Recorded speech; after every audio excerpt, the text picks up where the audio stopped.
సనాతన ధర్మ పరిరక్షణలో రామకృష్ణుల యొక్క పాత్రని సేవని గురించి ఈవేళ మాట్లాడుకుంటాం. మనం దేన్నైనా మనం రక్షించాలి అంటే మనం సాధారణంగా అనుకుంటాం ఈ కాలంలో ఉన్న పద్ధతి ప్రకారం పుస్తకాలు రాసేసి కరపత్రాలు వేసేసి దాన్ని వాట్సాప్లో పెట్టేసి ఫేస్బుక్లో పెట్టేసి ట్విట్టర్లో పెట్టేసి మొత్తం ఒక 10,000 మందికి పంపేస్తే నేను ప్రచారం చేశా రక్షించా. ప్రచారం ఎప్పుడు రక్షించదండి, చాలా అజ్ఞానపు మాట.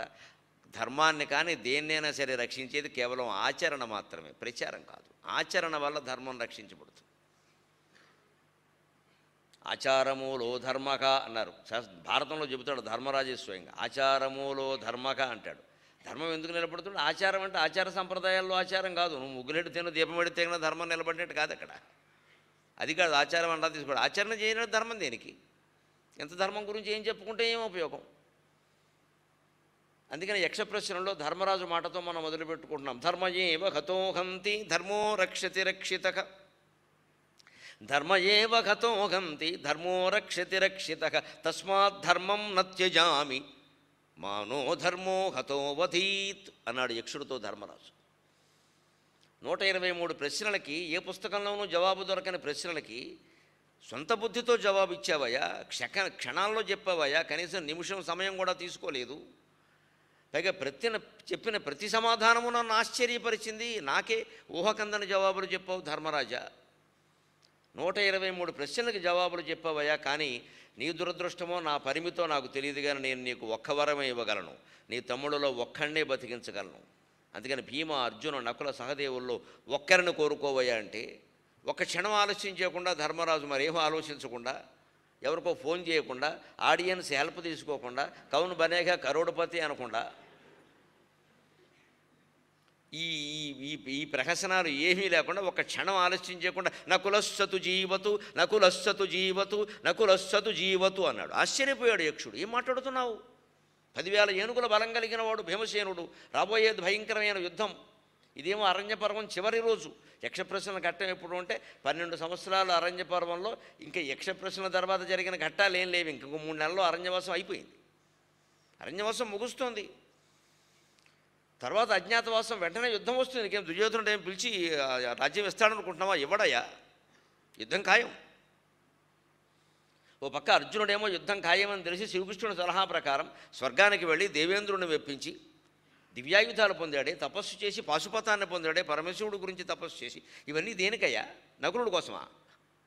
ఇప్పుడు అర్జునుడు చచ్చిపోతే దేనికా పాశుపతం? ఇంకా పశుపతం పొందిన అర్జునుడు ఇక్కడ పశుప్రాయంగా చనిపోయి ఉంటే నువ్వేం చేస్తున్నావు ధర్మరాజువి? అలా రెచ్చగొట్టాడు. ప్రలోభం అంటే ఇదే. దుర్యోధనుడు యొక్క సైన్యం అంటే ఏమిటో తెలుసా? నీకు భవిష్యత్తు ఊహలేక చేస్తున్నావు ధర్మరాజా. చాలా శృతిమత్తని వాడివి. మంచిదనం మంచిదే, లోకంలో మెతకదనం పనికిరాదు. ఆ మెతకదనమే నీ జీవితాన్ని, నీ తమ్ముళ్ళ జీవితాన్ని, నీ భార్య జీవితాన్ని నాశనం చేసింది. ఇంకా ఎందుకయ్యా ఈ మెతకదనం? కాస్త ఆలోచించవయ్యా. యుద్ధం రావడం ఖాయం.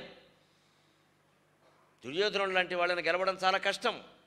10,000 ఏనుగుల బలం కలిగిన వాడు. భీముడిని కోరుకో, మళ్ళీ అవకాశం ఇస్తున్నా. మాట తిరగేసుకో, మళ్ళీ అవకాశం ఇస్తున్నా. అర్జునుని కోరుకో, పాశుపతం కలిగిన వాడు. ఒక్క పాశుపతం ప్రయోగిస్తే మొత్తం సైన్యం అయిపోతారు. అటువంటి వాడిని కోరుకో అంటే యక్ష, ఈ గెలుపు గుర్రాలకి టిక్కెట్లు ఇవ్వడం ఇవన్నీ నాకు తెలియదయ్యా. ఈ మాయలు కలియుగంలో రాజకీయాల్లో ఉంటాయి, నాకు తెలియదు ఇవన్నీ. ఎవడు గెలుస్తాడో చూసుకోవడం, వాడు 800 కోట్లు మింగేసినా సరే వాడికే టిక్కెట్ ఇవ్వడం. ఎందుకంటే వాడు గెలుస్తాడండి అంటాం. అంటే వాడి గెలుపు మీద వీడి జీవితం ఆధారపడుతుంది అన్నమాట. కర్మ అంటారు దీన్ని. వాడు గెలవడం కర్మ, వీడికి ఆధారపడడం పెద్ద కర్మ. అదే టికెట్ ఇచ్చే విధానం. ఓ పార్టీ టికెట్ ఇవ్వాలంటే పార్టీకి కొన్ని ఆశయాలు ఉంటాయి, ఆలోచనలు ఉంటాయి, సిద్ధాంతాలు ఉంటాయి, మొదటి నుంచి పాటుపడిన కార్యకర్తలు ఉంటారు, వాళ్ళకి ఇవ్వాలి. వీళ్ళు అలా ఉందా పరిస్థితి? ఎప్పుడో మారిపోయింది. కానీ ఒక 30-40 ఏళ్ల క్రితం వరకు ఆ పరిస్థితి ఉండేది. ఇచ్చేవారు, త్యాగమూర్తులకు ఇచ్చేవారు, అన్ని పార్టీలు ఇచ్చేవారు. ఇవాళ అది లేదు, అసలు అడగడానికి లేదు. ఎవరికి కావాలయ్యా నీ సేవ? ఆస్తులు అమ్మేసుకున్నాడు. ఎవరు అమ్ముకోమన్నారు? సంపాదించుకున్న తెలివితేటలు లేక అని వాడు వెర్రేడి కింద చూస్తున్నారు. ఎవరైనా పాపం నిజంగా నిజాయితీగా రాజకీయాల్లో ఉండి ప్రజల కోసం ఆస్తులు అమ్ముకున్న వాళ్ళు ఉంటే నేను ఇలా అమ్ముకున్నానండి అంటే తెలివితేటలు లేకని చెప్పరాదా అని చెప్తున్నారు. అంటే ఇంక లోకంలో ఆదర్శమూర్తులు ఎక్కడ మిగులుతారు? లోకం ఎప్పుడు ఎలా ఉంటుందంటే ప్రచారాన్ని బట్టి ఉంటుందండి. అందుకని మనం ధర్మాన్ని గురించి మాట్లాడితే ధర్మానికి అందరూ ధర్మాన్ని చూసి మోజుపడతారు, ధర్మంగా ఉండాలనుకుంటారు. అంటే ఆచరణ ధర్మానికే జరగాలి, ప్రచారము ధర్మానికే జరగాలి. మనం అధర్మాన్ని గురించి ఊరికే ప్రచారం చేసి మాట్లాడుతూ ఉంటే అదే అందరూ అనుసరిస్తారు. ఫాలోయింగ్ అంటారు. దేనికి ఫాలోయింగ్ ఉంటుంది? ఎక్కువ మంది ఎవరు అనుసరిస్తున్నారో వాళ్ళని ఒక 1000 మంది అనుసరిస్తున్నారంటే ఆయన మాటలని అంటే రేపొద్దున ఒక 1,00,000 మంది అనుసరిస్తారు. అలా పెరిగిపోతుంది అది. మరి అటువంటిప్పుడు ఈ చెప్పేవాడు ఎలా ఉండాలి జీవితంలో? ఇంతమంది నన్ను అనుసరిస్తారంటే నేనంత నిజాయితీగా బతకాలని ఆలోచించాలి కదా. అనుసరిస్తున్నారు కదా అని అందరి దగ్గర 10,000 మందిట మనిషికో 100 వసూలు చేస్తే 10 లక్షలు అయింది అనుకుంటే అలాగా. ఫాలోయింగ్ వాళ్ళందరూ 100 రూపాయలు కట్టండి అని. ఎందుకు ఆ ఫాలోయింగ్?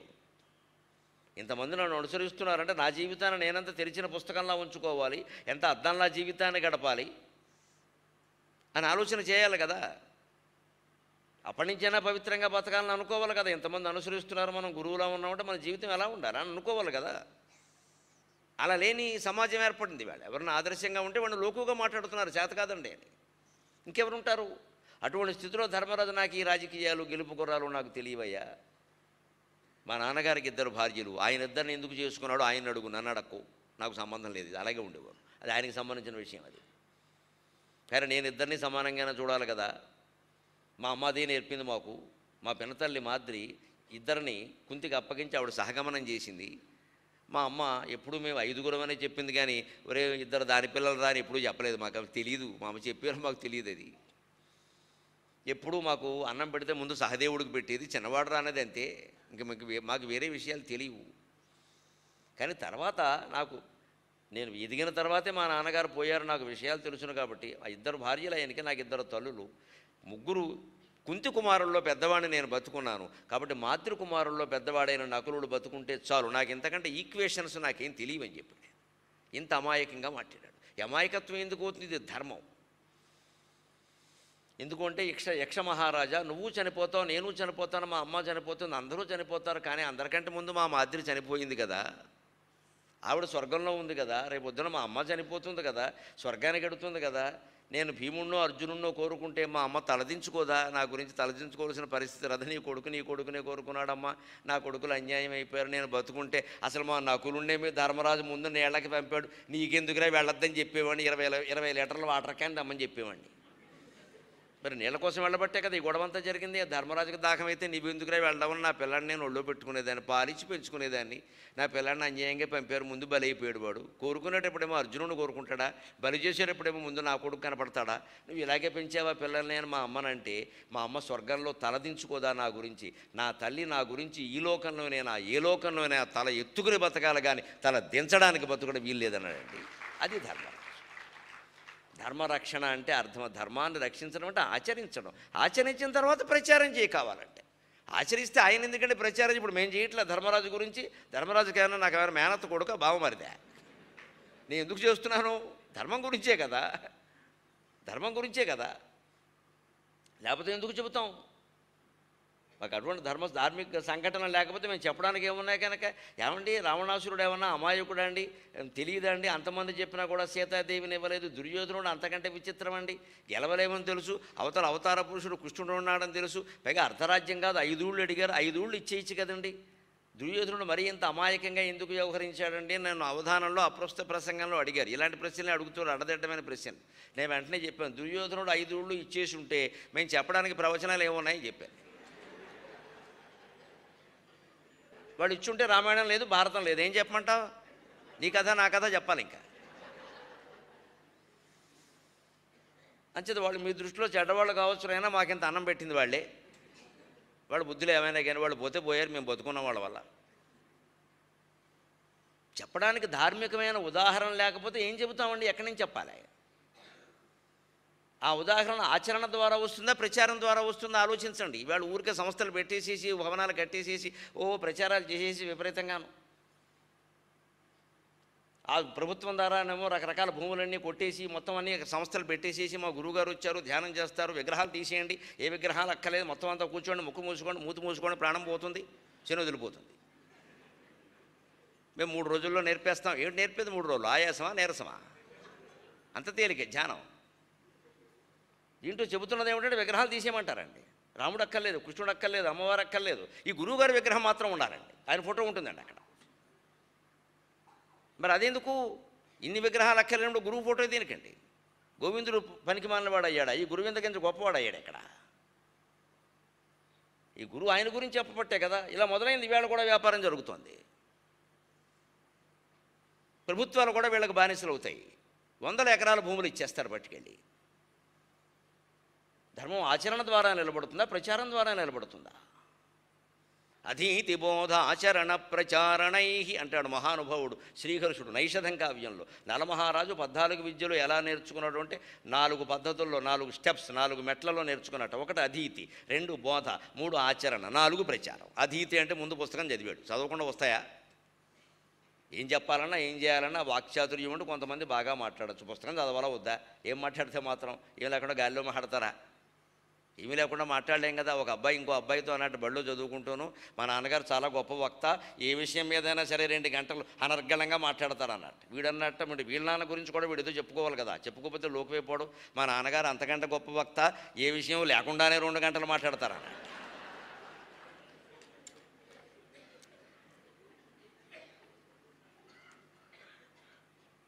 నిజానికి 2వ వాడే గొప్పవాడండి. ఏదో ఉండబట్టి మేము మాట్లాడడం గొప్పే ఉందండి. ఏమీ లేకుండా మాట్లాడేవాళ్ళు ఉన్నారు గంటల తరబడి.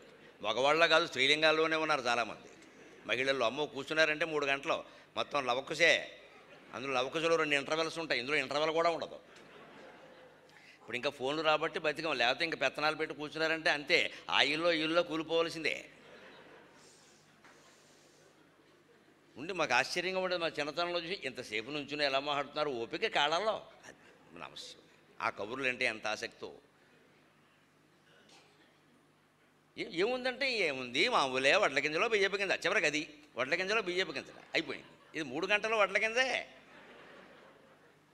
నిజంగా వీళ్ళు మహావక్తలండి. ఏదో విషయం ఉండి మేము మాట్లాడమేముంది, ఏ విషయం లేకుండానే మాట్లాడుతున్నారు.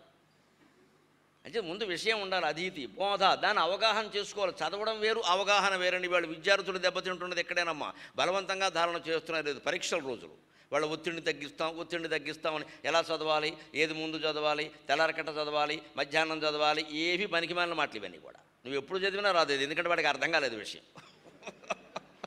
విషయం అర్థమయ్యేలా చెప్పాలి, ఏం చెప్పకుండా అలా చదవాలి, ఇలా చదవాలి, ఏం చదివినా రాదండి. అర్థం కాలేదు, అర్థం కాదు అని చదవడం ఏంటి? 3 సార్లు రాసేయి, 6 సార్లు తోసేయి, ఏం ఉపయోగం లేదు. ఇక్కడ విషయం తెలియలేదు. తెలియనప్పుడు నువ్వేం రాస్తావు? ఇక్కడ ఓం నమః శివాయ రాస్తున్నావా, ఎక్స్విజెడ్ రాస్తున్నావో తెలియదు. ఏం రాస్తే ఉపయోగం ఏముంది? ముందు టీచింగ్ విధానం మారి విషయం వాడికి అర్థమయ్యే వరకు నువ్వు ఎన్నిసార్లు చదివినా ఒకటే. అంటే మనం నైషధంలో చెప్పారు, కొన్ని వేల ఏళ్ల క్రితం చెప్పిన మాట. చదువు ఎలా ఉండాలో అది ఇది. ముందు పుస్తకం చదవడం అలవాటు అవ్వాలా వద్దా? రాయడం చదవడం రానివాడు విద్యార్థి ఎలా అవుతాడు? విద్వాంసుడు కాదు, ముందు విద్యార్థి కావాలి. తర్వాత బోధ, అప్పుడు విద్వాంసుడు. బోధ అంటే అవగాహన. బోధ టు అండర్స్టాండ్ అంటారు. అండర్స్టాండ్, అవగాహన చేసుకో విషయాన్ని. తర్వాత ఆచరణ, అధీతి బోధ ఆచరణ ప్రచారణై. 3వ దశ ఆచరణ. నువ్వు ఇంట్లో జీవితంలో ఆచరించు, అప్పుడు ప్రచారణై. అప్రయత్నంగా ప్రచారం అవుతుంది ఆచరిస్తే. ఒకవేళ కాలేదనుకో, ఏమిటండి మీరు చాలా ఆనందంగా కనపడుతున్నారు, ఎన్ని సమస్యలు మీ ఇంట్లో ఉన్నాయి నాకు తెలుసు, అయినా మీ ఆర్థిక సమస్యలు కూడా ఉన్నాయి, మీరు ఎప్పుడు నవ్వుతూ కనపడుతున్నారంటే ఇగో నేను ఇందువల్ల ఉన్నానయా అని చెప్పు. అడిగితే నిజానికి చెప్పక్కర్లేదు. ఆమోదోనహి కస్తూర్యా శపథేన విభావ్యతే. కస్తూరి కానీ జవ్వాది కానీ రాసుకున్నవాడు నేను రాసుకున్నానని చెప్పడు. అది సుగంధం వస్తూనే ఉండదు. ఏమిటో రాశారండి అంటూనే ఉంటారు అందరూ. అది చెప్పాలి ఏమిటో కూడా. జవ్వాదు రాసుకున్నాను మెడలో బోర్డుకుంటాడా మూర్చిబిళ్ళలాగా. అంచేత సజ్జనుడైన వాడు సద్గుణాలతో ఆచరణ చేస్తూ ఉంటే వ్యాపిస్తుంది అది సహజంగా. దానికి ఎవరిని అడగక్కర్లేదు ఆ విషయం. అలాంటి ఆచరణ చెయ్యాలి కాబట్టి, అది ప్రధానం కాబట్టి పరమహంస బ్రహ్మచర్యం ద్వారా ధర్మరక్షణలో మొదటి ఆశ్రమమైనటువంటి బ్రహ్మచర్యాన్ని గృహస్థాశ్రమంలో కూడా పాటించి ఆచరించినటువంటి ఏకైక శక్తి రామకృష్ణ పరమహంస. గృహస్థాశ్రమంలో ఉంటూ కూడా మామూలుగా బ్రహ్మచారులుగా ఉన్నవాళ్ళు ఉన్నారు కఠిన నియమాలతో. ఇక్కడ కూడా ఉండవు. ఆవిడ అంతకంటే గొప్పగా సహకరించరు. అటువంటి దంపతులు మరి చరిత్రలో ఎక్కడ దొరకరు. ఇంకా ఎందుకని ఆయనకి అనిపించింది, అరుదగు జ్ఞానమున్ బడసి ఆచరణమున పెట్టకున్నచో అరగని అన్నమౌనది. ధర్మరాజులాగే ఆలోచించాడు ఆయన. ధర్మరాజు ఎంత గొప్ప జ్ఞానం ఉంది, ఏం ఉపయోగం త్యాగం లేనప్పుడు. అందుకని సమయం వచ్చినప్పుడు జీవితం అనే యుద్ధంలో స్థిరంగా నిలబడి, నలుగురు తమ్ముళ్ళ శవాల దగ్గర నిలబడి, నీటిలో నిలబడి, సగం కాళ్ళు నీటిలో సగం కాళ్ళు బయట ఉండి, నలుగురు తమ్ముళ్ళ శవాలు ఒడ్డున ఉండగా ఏం కంగారు పడకుండా 123 ప్రశ్నలకి అప్పటికప్పుడు జవాబులు చెప్పాడు ధర్మరాజు. మనవాళ్ళు క్వశ్చన్ బ్యాంక్ ఆన్సర్ ట్యాంక్ అని 20 పుస్తకాలు ఉండి కూడా జవాబులు రాయలేకపోతున్నారు. టెన్షన్ ఫీల్ అవుతున్నారు ఎక్కడి నుంచో. అక్కడ 4 జవాబులు సిద్ధంగా ఉన్నాయి. అందులో ఒకటి టిక్ ఎడితే చాలు. జవాబులు కూడా ఉన్నాయి అక్కడ, మల్టిపుల్ ఛాయిస్. అందులో ఏదో ఒకటి టిక్కెట్, ఊహించి కూడా టిక్కెట్టచ్చు. ఏ ఊహ లేకుండా అన్నీ ఏ పట్టదు. అన్నింట్లో ఏలెడ్డం మనకు అలవాటు కదా, పెట్టు. 100 బిట్లు ఉన్నాయి, 100 ఏలు పెట్టు, నీకు 25 ఖాయం. ఎందుకంటే లెక్క అది. నేను 30 ఏళ్ళు ఉపాధ్యాయుడిగా పనిచేశాను, మాకు సూచనలు అలాగే ఉంటాయి. ఆన్సర్లు తయారు చేసేటప్పుడు మాస్టారు 100 బిట్లోనండి 25 ఏలు 25 బీలు సీలు ఉండేలా చూడండి అలాగే చేస్తాం. లెక్క ఖచ్చితంగా 25 ఏలు ఉంటాయి, ఓసారి 30 కూడా ఉంటాయి. నువ్వు ఏ పెట్టావు అనుకో 30 మార్కులు వస్తాయి, ఏమీ తెలియకుండా వస్తాయి. మా అమ్మగారు ఎప్పుడో 90 ఏళ్ళ వయస్సు ఉన్నప్పుడు మేము ఏం చదువుకున్నావరా, ఎప్పుడో 3వ తరగతి చదివి మానేశానంటే నేను సరదా కన్నా, అమ్మ నేను 4వ తరగతి చదివించలేను కానీ ఇంజనీరింగ్ చదవాలి ఉంటే చెప్పి నేను చేయిస్తానని చెప్పి, డైరెక్ట్ బీటెక్ నేను ఇప్పిస్తా, సీట్ నీకు అనవసరం, నా పలుకుబడి అంతా ఉపయోగిస్తా, నీకు ఏడాదిలో డిగ్రీ తీసుకొస్తాను. అది ఇలాగే ఎంసెట్ అన్నీ పెట్టాయి, 160 బిట్లు కూడా ఏ పెట్టాయి, 40 ఏళ్ళు ఉంటే నీకు సీటు వచ్చేసింది. ఎవరినో ఎమ్మెల్యేని పట్టుకుంటే పాకెట్ మనీ వచ్చింది, చేయి అయిపోయింది. ఇంత తేలికైందండి. అందుకే వీళ్ళు కట్టే భవనాలు ఎలా ఉన్నాయి చూస్తూనే ఉన్నాం మనం. అది కాదు విద్యకైనా లెక్క, ఆచరణ కావాలి. అందుకని పరమహంస ముందు ఆచరణకు ప్రాధాన్యం ఇచ్చాడు. అరుదగు జ్ఞానమున్బడసి ఆచరణమున పెట్టకున్నచో అరగని అన్నమౌనది. మహాత్ముడు నిత్య సమాధి మేఘమై కురిసెను జ్ఞాన వర్షము వనగూడిన శిష్యుల యందు. మహాత్ముడు నిత్య సమాధి మేఘమై కురిసెను జ్ఞాన వర్షము వనగూడిన శిష్యుల యందు. దక్షిణేశ్వరమున కాళికాలయము భక్తికి వాణి ప్రయోగశాలయం. భక్తిలో ప్రయోగాలు చేశాడు ఆయన, ఎక్స్పెరిమెంట్స్. సత్యంతో మహాత్ముడు గాంధీజీ ప్రయోగాలు చేసి మై ఎక్స్పెరిమెంట్స్ విత్ ట్రూత్ అని ఆయన రాస్తే, my experiments with the goddess Lalitadevi అని ఆయన ఆచరించి చూపించాడు. పుస్తకాలు రాయలేదు కానీ ప్రతిరోజు ఒక ప్రయోగం. నాకు కనిపిస్తావా కనిపించవా, నేను పెట్టిన అన్నం తింటావా తినవా, తినే వరకు నేను లేవను, నాతో మాట్లాడవా. ప్రతి క్షణం అమ్మవారు సేవ చేసిందండి. అంత మహానుభావుడు. ఈయన చేయడం కదా, ఆవిడే చేసింది. వీడు చాలా ముండర బాబు, వదిలేట్లా లేడీ. భక్తి వశ్య భక్తి గమ్య భక్తి ప్రియ, లలితా సహస్రంలో చెప్పిన మాటలమ్మా. భక్తి ప్రియ భక్తి గమ్య భక్తి వశ్య భయాపక. మనకి జ్ఞానం ఉండకపోవచ్చు, వైరాగ్యం ఉండకపోవచ్చు, భక్తికి ఏం లోటండి? అది అందరికీ ఉందని చెప్తున్నారుగా. తేలికని భక్తి మార్గం చాలా తేలిక, మరి చాలా తేలికైన మార్గాన్ని కూడా మనం ఆచరించలేకపోతున్నామే. భక్తి ప్రియ భక్తి గమ్య భక్తి వశ్య భయాపక. భక్తి అంటే ఇష్టం అమ్మవారికి, అందుకని భక్తి ప్రియ భక్తి గమ్య. భక్తికి ఆవిడ లక్ష్యాన్ని చేరుకుంటాం మనం భక్తితో. భక్తిగా ఆవిడ వశురాలు అవుతుంది. భక్తి వశ్య భయాపక. భక్తి ఉన్నవాడికి భయం ఉండదు. ప్రహ్లాదుడు భక్తుడు, అందుకే ఏనుగులతో తొక్కించిన, పాముల చేత కరిపించిన, శూలాలతో పొడిచిన, సముద్రంలో తోసేసిన భయపడలేదు. భక్తుడిని కూడా భయపడుతున్నాం మనం. ఈవేళ విచిత్రంగా ఓ 10 ఏళ్ల బట్టి భక్తి వల్ల భయం ఎక్కువవుతుంది. ఎందుకంటే భక్తి పేరు మీద జరుగుతున్న ప్రచారంలో జరిగేదంతా భయమే. నీకు ఏలినాడు శని పట్టింది, కుజు దోషం పట్టింది, అష్టమ శని పట్టింది, రాహుకోతది, కేతు దోషం పట్టింది అంటే చచ్చిపోతున్నాడు వినేవాడు. ఎక్కడ ఏం పట్టిందో తెలియదు, అన్నీ వాడికే పట్టే, చెప్పేవాడికి మనకేం పట్ల. అంత భయం ఎందుకు? మా ఇంట్లో ఎవరో పోయారండి, సంవత్సరకాలు అవ్వలేదండి. 6 నెలలు అయిందండి. దేవీ భాగవతం చదవచ్చా? నిన్న ఫోను. నాకు ఆశ్చర్యం, దేవీ భాగవతం ఏమైనా మహిళ గ్రంథమా? ఇది అమ్మవారి మహిమ, నేను రోజు చదువుతున్నా. సంవత్సరకాలు అవ్వలేదుట. అదేమిటిది?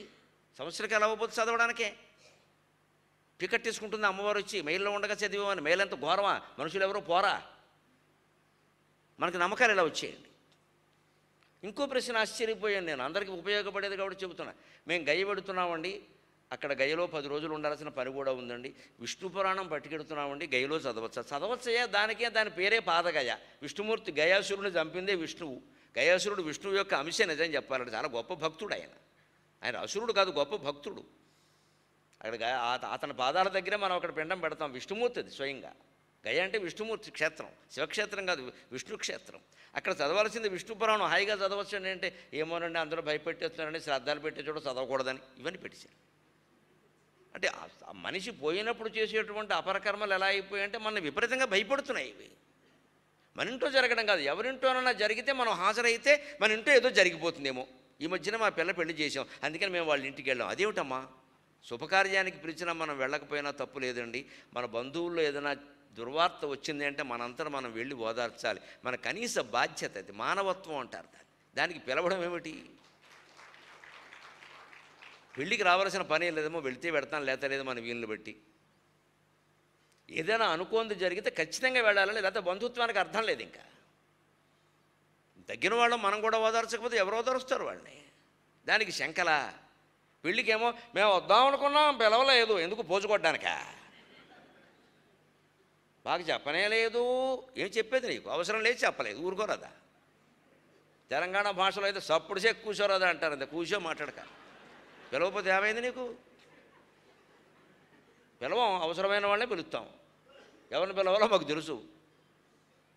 మొత్తం మనకేదో పలుకుబడి ఉంది కదా అని దేశమంతా పిలిస్తే రేపు పొద్దున్న తట్టుకోద్దు. అబ్బాయి పెళ్ళికి పిలవకపోతే వంక. అది ఏదైనా జరిగింది అనుకోండి, ఎవడు రాడు, ఎందుకంటే వెళ్ళకూడదు. అబ్బాయి ఎప్పుడు వెళ్ళాలి? నిజంగా మనం ఎలా ఆలోచిస్తున్నాం అసలు? దానికి శుక్రవారం, మంగళవారం, అమావాస్య, సతంతువు, వితంతువు, 100 రకాల మాటలు చెప్పేస్తున్నామే.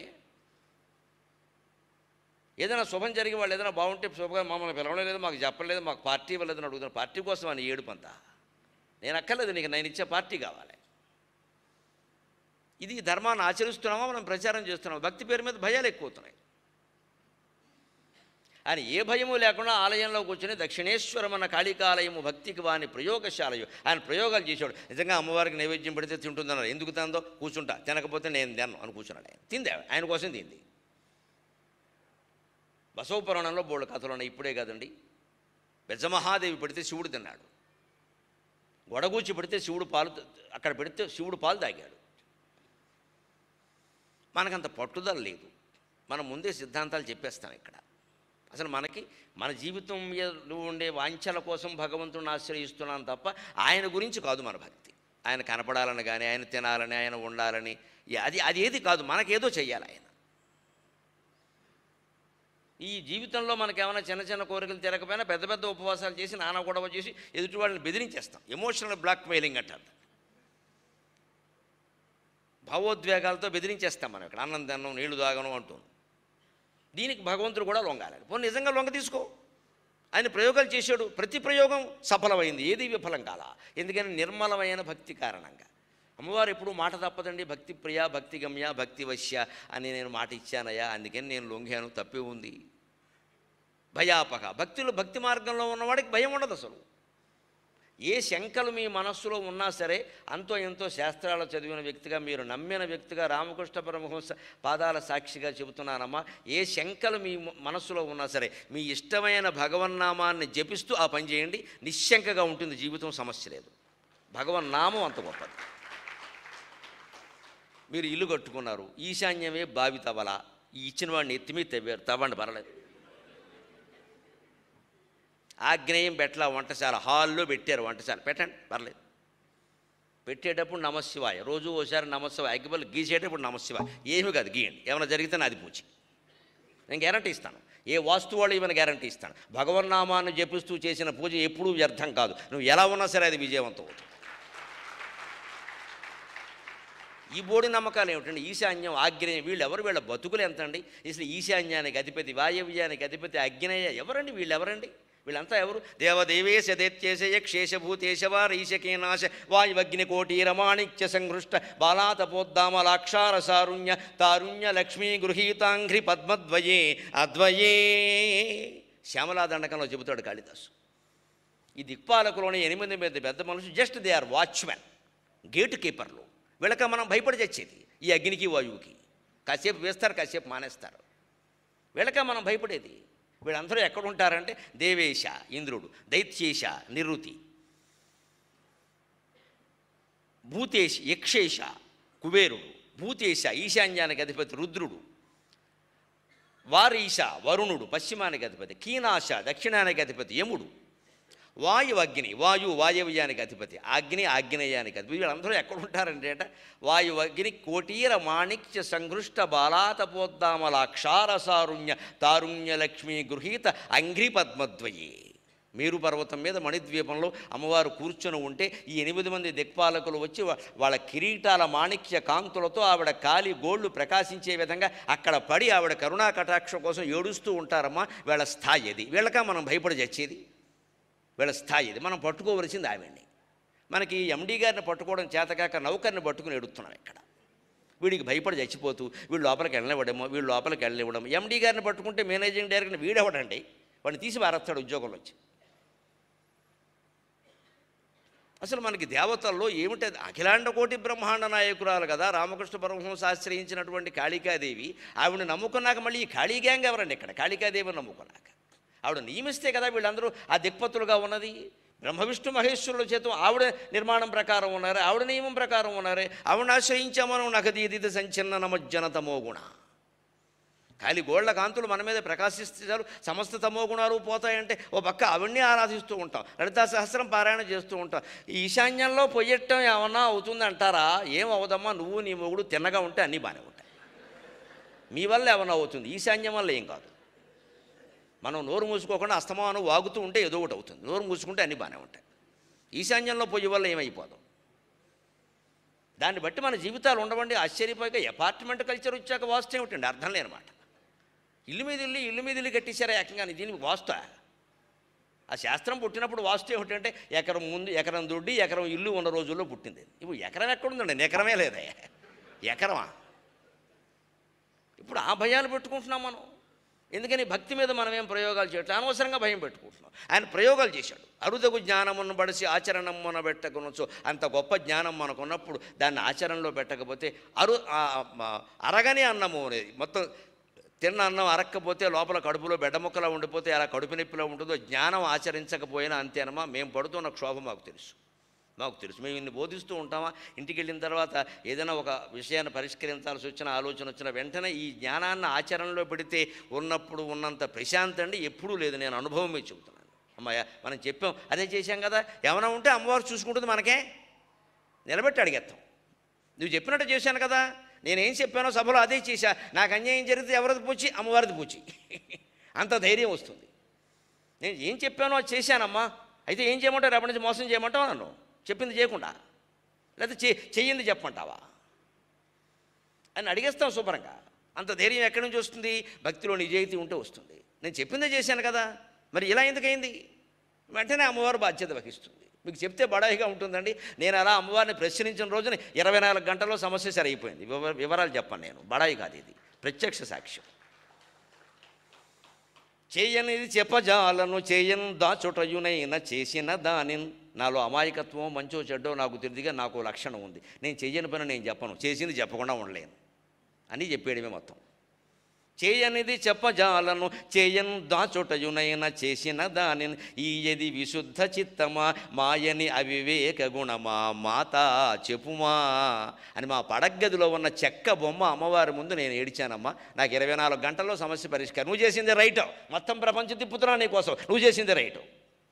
ఇది అమ్మవారి భక్తి, అమ్మవారి లీల. ఒక్క క్షణంలో మారుస్తుంది ఆవిడ. ఇదంతా పెద్ద సినిమా అండి, మనం కంగారు పడుతున్నాం. ఇది సినిమా, రీల్ తిప్పేస్తుంది ఆవిడ. నీకెందుకురా ఊరుగా తిప్పేస్తున్నా, నీకు అనుకూలంగా మొత్తం చక్రం తిప్పేస్తున్నా, నువ్వు భయపడకు, ఎందుకంటే నువ్వు నన్ను నమ్ముకున్నావు. అంత నమ్మకం ఉండాలి. నేను చెయ్యని దాన్ని చెప్పలేనమ్మా, చేసిన దాన్ని చెప్పకుండా ఉండలేను, చెప్పేస్తూ ఉంటాను. మరి ఇవాళ రికార్డు కూడా అయిపోతున్నాయి, ప్రపంచం అంతా వ్యాపిస్తున్నాయి, నాకు కొన్ని ఇబ్బందులు కూడా వస్తాయి. మరి నా స్వభావం ఇది అవివేకమా విశుద్ధ చిత్తమా అంటే విశుద్ధ చిత్తమే, అనుమానం లేదు, ఏ ప్రమాదం లేకుండా నేను చూసుకుంటా. మాట్లాడు. ఎందుకని? మనలో నిజాయితీ ఉంది, చిత్తశుద్ధి ఉంది. మనం ఎవడు భూమి ఆక్రమించలేదు, ఎవడు సంసారానికి ఎసరు పెట్టలేదు. అంతే. ఆ నిజాయితీగా ఉండి మన జీవితాన్ని గడుపుతుంటే వెళ్ళిపోతుంది అలాగా, ఆ ఇబ్బంది ఏం లేదు. ఆచరణ కావలసింది. అందుకే నేను నిత్య సమాధి మేఘమే, నిత్య సమాధి స్థితిలో ఉండి మేఘంలాగా అమృతానందాన్ని వర్షం రూపంలో కురిపించాడు ఆయన. దక్షిణేశ్వరంలో కాళికాలయం ఆయనకి ప్రయోగశాల అయింది. అందుకే ఎటువంటి వాళ్ళు ఈ సనాతన ధర్మాన్ని గురించి ఎటువంటి విమర్శలు చేసినా మళ్ళీ మాట్లాడకుండా జవాబు చెప్పాడు ఆయన. కేశవచంద్ర సేన్, ప్రతాప్ చంద్ర, ఈశ్వరచంద్ర విద్యాసాగర్, మహానుభావులు అందరూ ఉన్నారు అక్కడ. అంతా బ్రహ్మ సమాజం. ఆ రోజుల్లో పెద్ద ఇబ్బంది దాంతో. బ్రహ్మ సమాజం ప్రభావం సామాన్యం కాదండి. ఇక్కడ దేవులపల్లి కృష్ణశాస్త్రి గారు సహా మొత్తం అందరూ పడిపోయారు. ఏమిటి వాళ్ళ ఉద్దేశం? బ్రహ్మ సమాజం వాళ్ళది ఏకేశ్వరోపాసన, విగ్రహాలు ఉండడానికి వీల్లేదు, గుళ్ళు ఉండడానికి వీల్లేదు, వ్రతాలు లేవు, నోములు లేవు, పూజలు లేవు, ఓ మూల కూర్చో ధ్యానం చేసుకో, అంతే. ఇదే బ్రహ్మ సమాజం. కులాచారాలు లేవు, ఏమీ లేవు, కులాంతర వివాహాలు అన్నీ వాళ్ళ ఇష్టం. ఇంక రకరకాలుగా ప్రోత్సహించారు, బాగానే ఉంది. ప్రతిదానికి విశాల భావం అనగానే మనమేం అనలేం. ఇంకా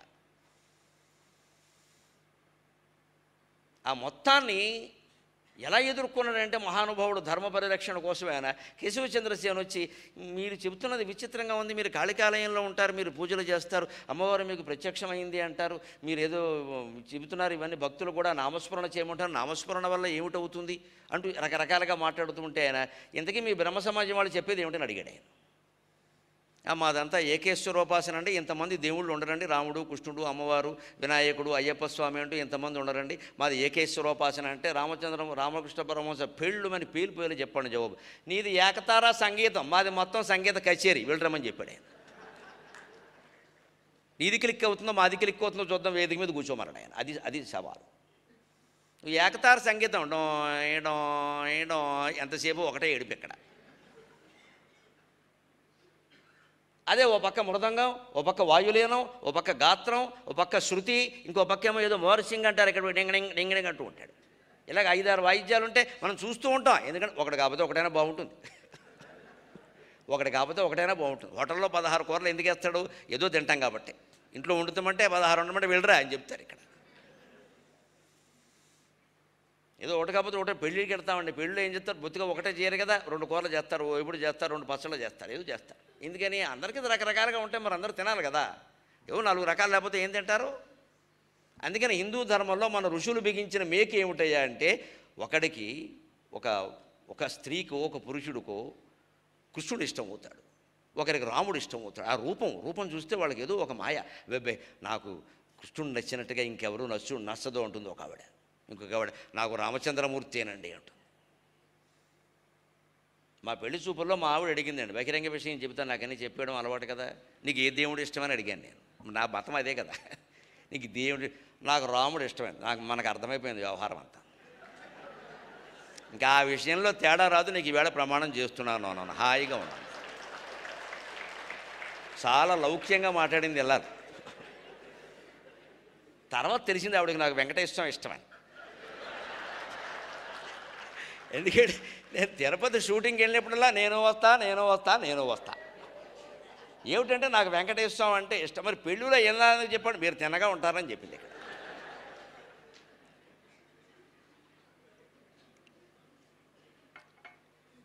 వెంటనే ఊరికే నీకు ఏ దేవుడు ఇష్టం? నాకు రామచంద్రమూర్తి అంటే ఇష్టం. నాకు వెంటనే ఒక విషయం, ఏకపత్ని వ్రతం గుర్తొస్తుంది కదా, నీకు ఆ విషయంలో తేడా రాదు, నేను గ్యారంటీ ఇస్తున్నాను, చాలు, ఇంకేం అక్కర్లేదు. అంటే ఉంటుంది కదండి, దాన్ని ఏం చెడగొట్టలేం కదా మనం. ఇవాళ వెంకటేశ్వర ఇష్టం అన్నంత మాత్రం రాముడు శత్రువు అని అర్థం అక్కడ కాదే. ఒక్కొక్కసారి మనం ఒక ఆపదలో ఉన్నప్పుడమ్మా మన ఇంట్లో ఉండే పూజామందిరంలో ఏదో ఒక విగ్రహం మన బాగా ఆకర్షిస్తుంది. ఆయన పట్టుకుంటాం ఇలాగ, స్వామి నాకు నువ్వే దిక్కు అని నేను పోసుకుంటాను. అప్పుడు వెంటనే ఆ సమస్య పరిష్కారం అయిందనుకోండి, అప్రయత్నంగానే మిగిలిన విగ్రహాల కంటే ఆ రూపం మీద మనకి నమ్మకం ఏర్పడుతుంది. తప్ప అది ఇక్కడ తప్పు ఎలా అవుతుంది?